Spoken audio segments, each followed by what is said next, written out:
Hello YouTube, Peter with you once again. And today I was watching a video, I believe it was by the New York Times podcast called The Gender Election, talking about how there's this divide amongst Gen Z between men and women becoming more liberal and more progressive, while men are becoming more conservative, more likely to vote for Trump.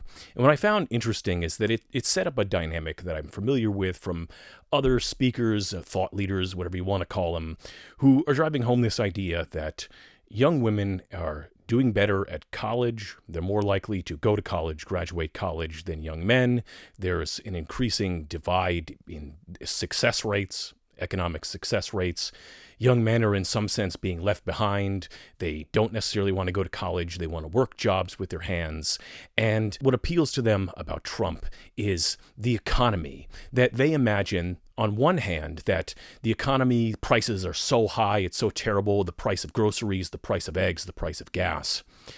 And then they say that they essentially wish they could go back to an America in which they could be a single income family on their high school education, and they would make enough to provide for their wife and children and have a home and all of these sorts of things. And look, here's the thing. I guess this is one of those Uncle Peter moments where me, a millennial, has to explain to young men why things that you might have learned had you gone to college. Take these ideas about how Trump's economic plans, or this idea that you're somehow going to go back to the 1950s male breadwinner thing, takes those ideas out back behind the woodshed and gives them the old Yeller treatment. So the first thing you have to understand, and you can learn this without ever going to college, is that if you are an employee, if you're working for somebody else, the company that you're working for, your boss, they want to get as few people as possible to do as much as possible for as little as possible. To them, you as labor are a cost, and they are trying to keep all of their costs down, including their labor costs. This is part of the reason why wages in the United States have basically stagnated and remained plateaued and flat for decades now. It's only part of the reason. So you have to let go of this idea that anyone wants to pay you any more than they have to. And again, you don't need to go to college for this. Even though this is the sort of advice, I'm hoping I'm saving you 30, 40 grand by explaining a few things for you. Because, look, here's the deal. Some people, they realize this, and they go left wing. They say, I'm just a cog in a wheel. They are deliberately trying to keep me as impoverished as possible to maximize their profits. Some people take that and they go left wing. Some people, they join the dark side and they say, not if I own the business, and they go right wing. That's classically the way it's been. And so often, the classic Republican Party, the pre-Trump Republican Party, was the business party. There's we know that those pesky people, and they always want higher wages, but don't they understand that the corporations and the wealthy people, they're the job creators. And all these other people, they should just feel fortunate that they have been blessed by jobs from their betters. That was the mentality of the pre-Trump Republican Party. And it's also still there, like a millimeter under the surface, right? The Democratic Party used to be the party of labor. Anything you value in terms of social benefits, whether it be minimum wage, labor standards, supporting unions, Social Security, Medicaid, Medicare, all these social programs that are generally highly valued by the American people, the Affordable Care Act, all those things were created by Democrats because Democrats used to be a much more pro-labor party. But what happened starting in roughly the 1970s is that after years of Democrats just dominating everything, the Republicans started to get back into power, and they got some new ideas. Back in the day, right, there was this guy called Keynes, this British guy, British economist. He used to think that when times are good, the government should save money from taxes, and then when times are bad, they should reinvest that money back into the economy. So it's like build up savings during the good times, spend that savings during the bad times to boost the economy back up. This was an idea followed for decades, pretty much from the Great Depression up until essentially the 80s, roughly, 40, 50-year period that this idea dominated. But then a couple things started happening in the 60s, and the 60s, 70s culminated with Reagan in the 80s, in which there was this other economist, Milton Friedman. And he's like, nah, that's all crap. You just need to let business run buck wild, do whatever they want, cut their taxes, deregulate everything. The freer the markets, the freer the people, through deregulation, tax cuts, letting business have their way. If you let business run buck wild, they'll sort everything out. Everything will just magically fix itself through the invisible hand of the free market. And all these government programs are bad. All these regulations are bad. And so you start to get in the 70s, really picking up in the 70s, and then really peaking with the election of Reagan. You get the people who are Ronald Reagan worshiping Ayn Rand. Ayn Rand was this pseudo-philosopher who wrote terrible novels about how the rich people are uber geniuses who, if just left to their own, will solve all society's problems, and poor people are just a bunch of moochers and scroungers who are trying to tear down their betters. And poor people suck was basically her message. Rich people good, poor people bad, being selfish good. That's Ayn Rand in a nutshell, right? So you have these new philosophies that start to seduce the right-wing intelligentsia.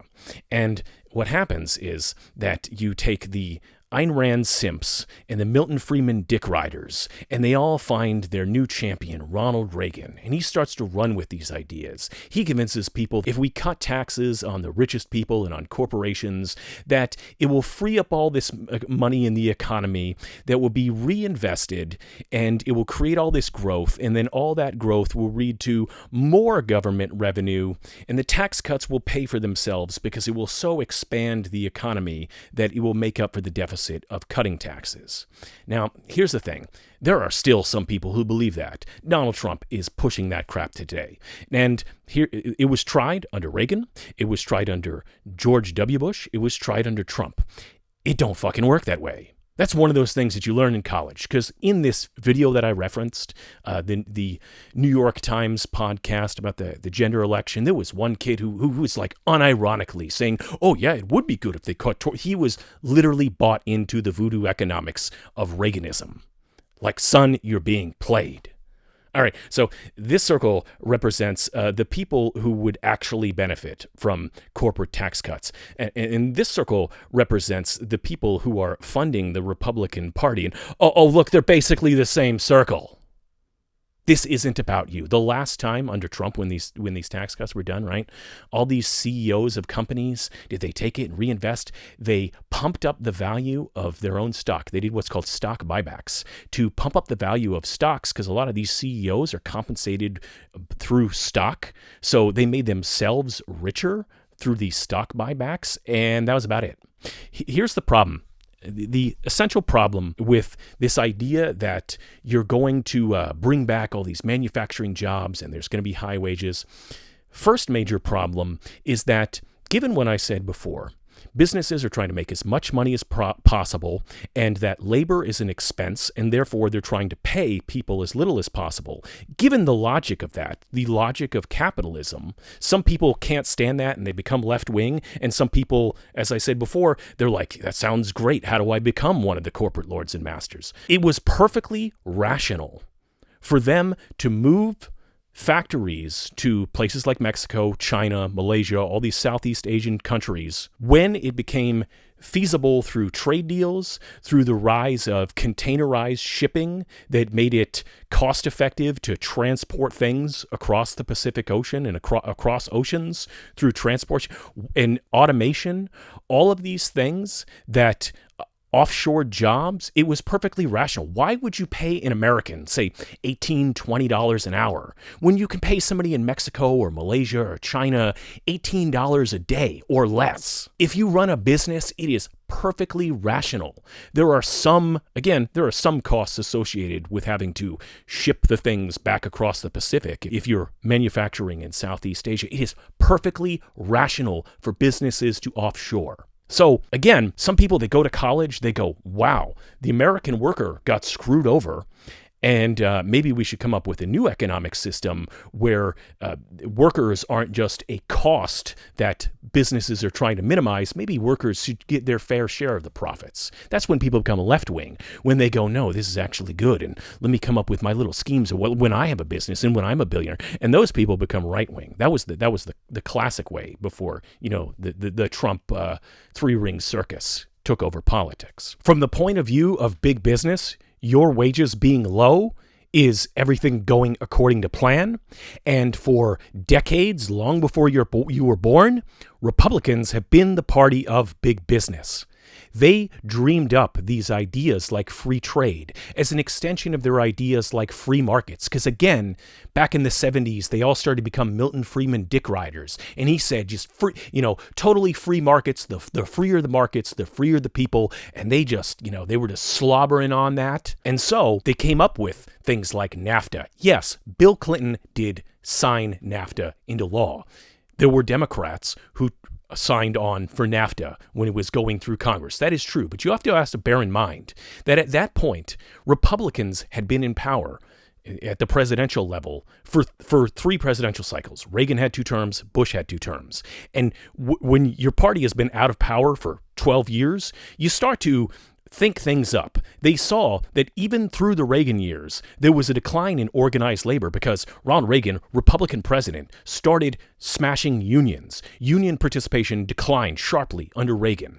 The Democrats saw that they had been losing to Republicans for a dozen years.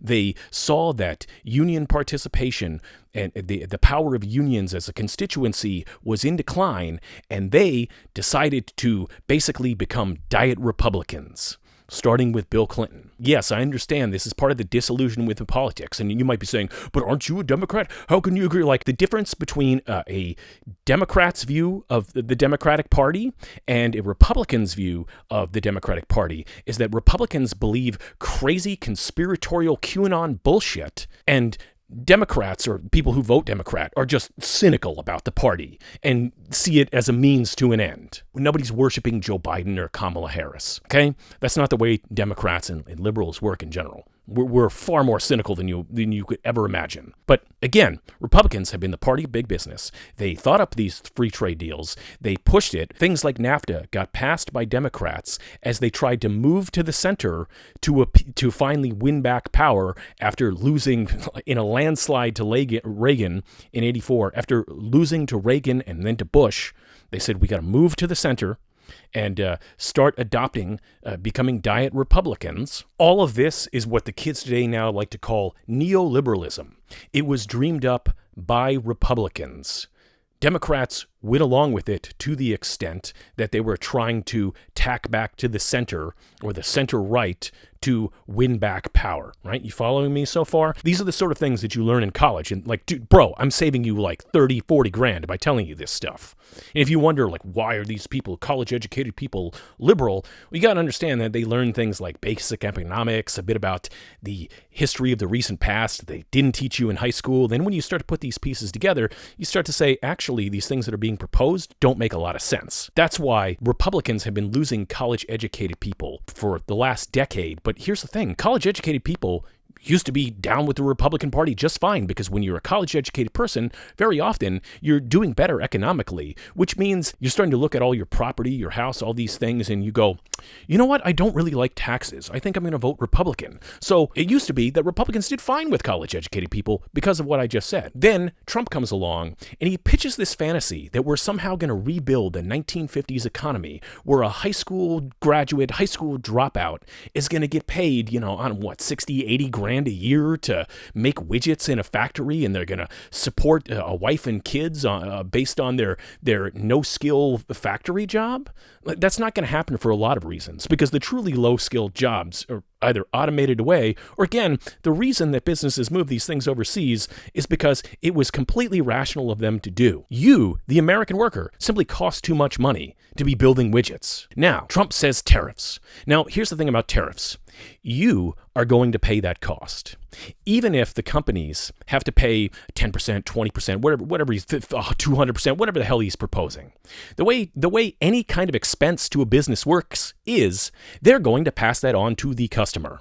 So if there's a 20% tariff on all imported goods, which is a hell of a lot of what you buy, they're going to pass that on to a customer.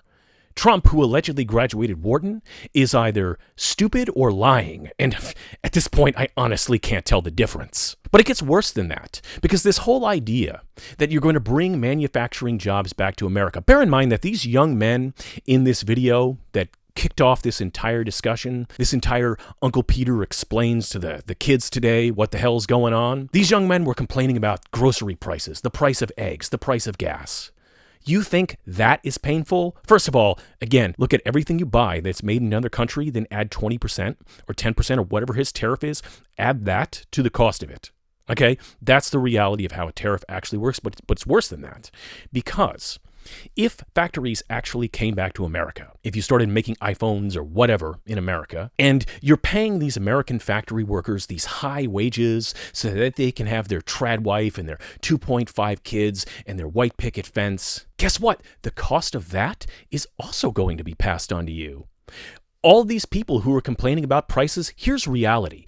For Gen Z in particular, you have spent your entire life having the baseline in your head being set by cheap goods from foreign countries. And if you think it's painful to pay the 9% inflation price spikes, you are going to get bent over and fisted up the ass without lube from the made in America prices, especially if all those factory workers are getting paid high wages to support their trad wife and kids. You can't just have your cake and eat it too in this circumstance. You also don't understand how lucky you have it. Also, deporting millions of illegal immigrants. What do you think those people actually do? I know that you're told by Fox News that they're all running around in MS-13 or whatever, Salvadoran gang. They're supposedly running in, selling fentanyl and shit like that. But the overwhelming majority of them are working shit jobs that Americans, by and large, don't want to work or can't work. They're working seasonal jobs in agriculture. They're working in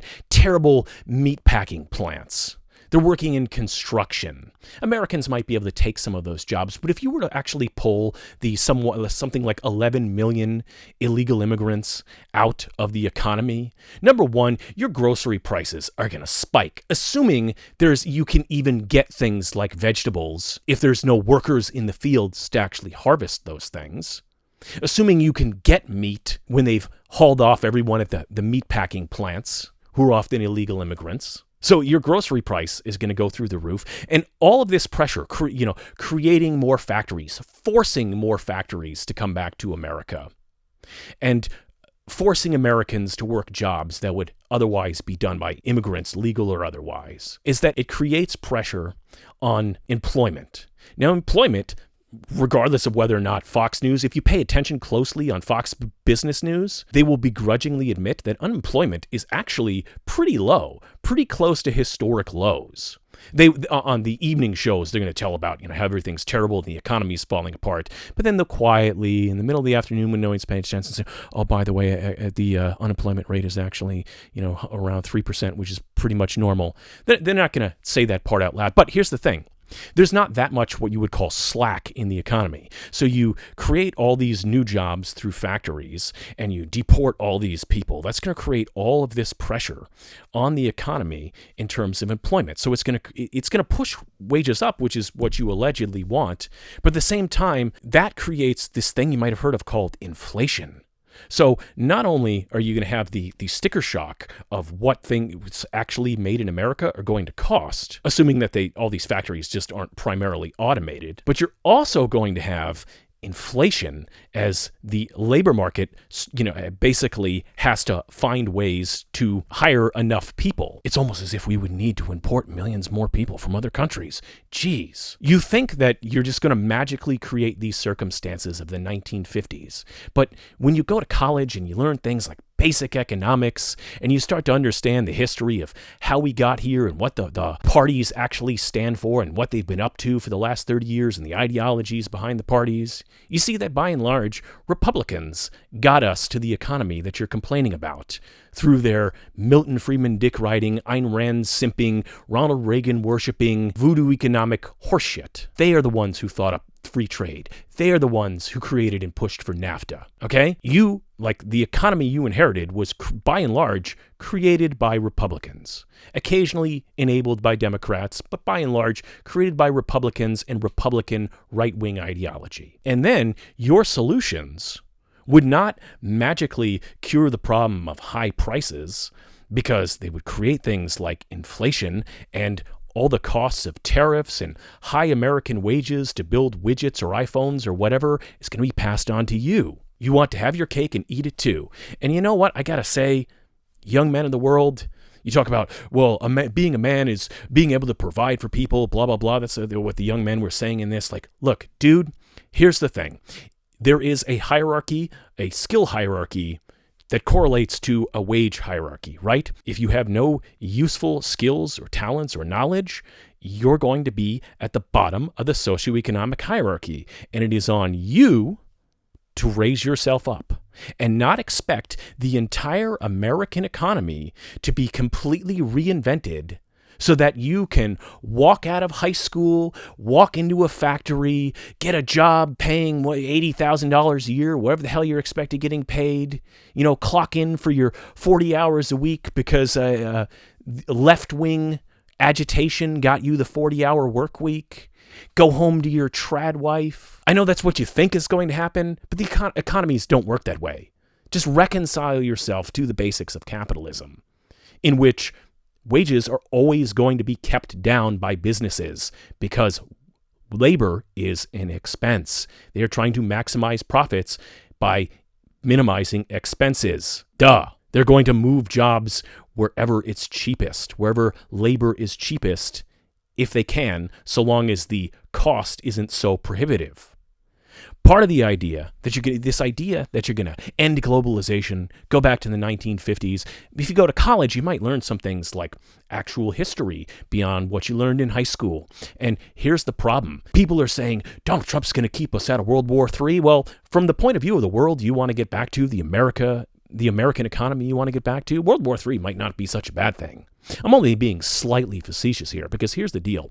The 1950s, the 1940s, 1950s, this supposed post-war period that all these people, all these conservatives are looking back to, you really can't replicate that today for a number of reasons. But one of the main reasons is that the United States really had no competition, no meaningful competition at that point. At the end of World War II, pretty much the rest of the world fell into three categories.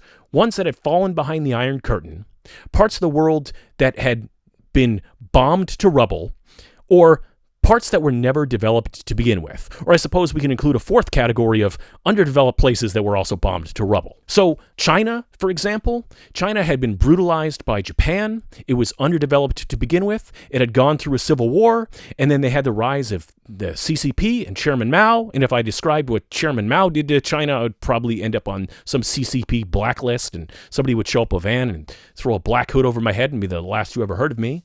But suffice to say, Mao was not very good for China, and it took decades to recover from what that man did to his country. But there was no competition from China. It was underdeveloped and having gone through a brutal war and civil war. Germany was divided in half, split.